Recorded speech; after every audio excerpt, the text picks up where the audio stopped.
Hey, it's Izzy, and it's game time. I've been wanting to do some kind of gaming blog for a really long time. It's something I've always been really passionate about. And I'm excited to be working with Legends Games and More. They're opening a store up on Blackstone and Knees in that strip mall over there. And it's the same kind of place where you can like trade, buy, sell games, consoles, that kind of stuff. They're gonna have some new stuff in there too. Definitely a place to check out. They've got some really cool things coming up. And yes, it's the same Legends as Legends comics and games. So the same place that does that, they're just expanding to go ahead and add something that's more gaming related too. So really excited about this.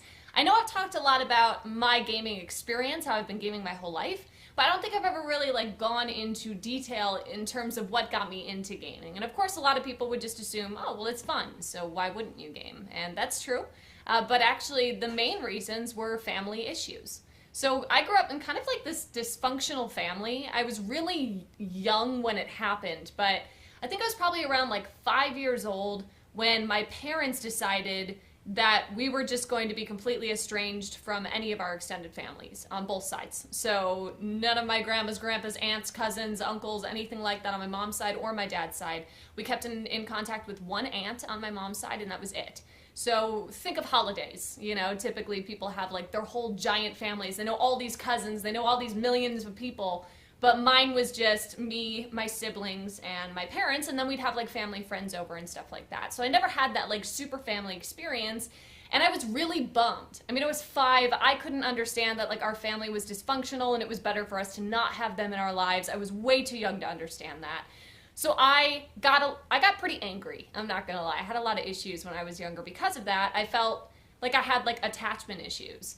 So I grew kind of detached to my family because I felt, well, if you can just throw away our family, then what is family? And I kind of started finding outlets.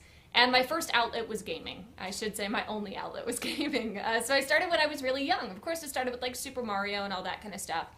But it wasn't until Halo came out, a boyfriend of mine actually got me into playing Halo, and he was really good. So it was cool to learn how to play Halo from somebody that was also like just already amazing at what he did. So I got pretty good pretty quickly when it came to, you know, the first few Halos. Xbox Live then came out, and that I think is when I really fell in love with gaming as a whole. The online experience is like no other, and I know it can be dangerous. You're meeting these people all around the world that you've never met before, but the best part was making these long-lasting friendships with these people you've never met, having to work as a team, being able to communicate with them. I mean, coming home from school and putting my headset on and being like, oh, hey guys, what's going on? Tell me about your life. You know, how's your girlfriend doing? And it just felt like they were family. And that was what really got me addicted to gaming, was that connection that I could get from people that I had never even met before. It was insane. And I still feel that today. Now, I am a little upset that with, you know, Halo 5, you know, people don't really have mics. The connection's not necessarily there as much as it used to be, but I do still have a lot of really cherished friends on here that I play with all the time. When you find somebody with a mic on Halo 5, you definitely cherish those friendships and you want to be friends with those people because it's rare to find people with mics on Halo 5 nowadays.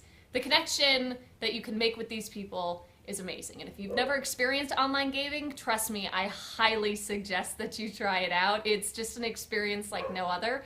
And it definitely does get kind of addicting. Especially, you know, I live on my own, I got my pets, I have friends, but sometimes it's just nice to sit at home with my headset on and to just talk to my friends that live in Texas and Australia and, you know, in Oakland and just these random places. And who knows, maybe one day I'll meet them. You never know. It's just a really cool experience. So gaming was something that was more of an outlet for me. It was a way for me to connect with people and to kind of teach me how to connect with people more. So yeah, everyone has their own reasons for starting to game, whether it's an outlet or it's a blast or you're just really good at it. Whatever your outlet is, you know, gaming can be a good one. I want to make these gaming blogs really interactive. So if you ever have any questions or anything like that that you want to post below in the comments, you're more than welcome to. I can answer them in another video. But I want to know about your gaming experiences too, so you can go ahead and write them in the comments. I want to know if you've ever had any kind of like family experiences like I had that maybe pushed you into some kind of hobby as an outlet. But everyone's got their stories, and I'd love to hear yours. Remember, we will have more of these gaming blogs every single week on Thursdays, thanks to our friends at Legends Games and More. Their shop's over on Blackstone and Knees. Game on!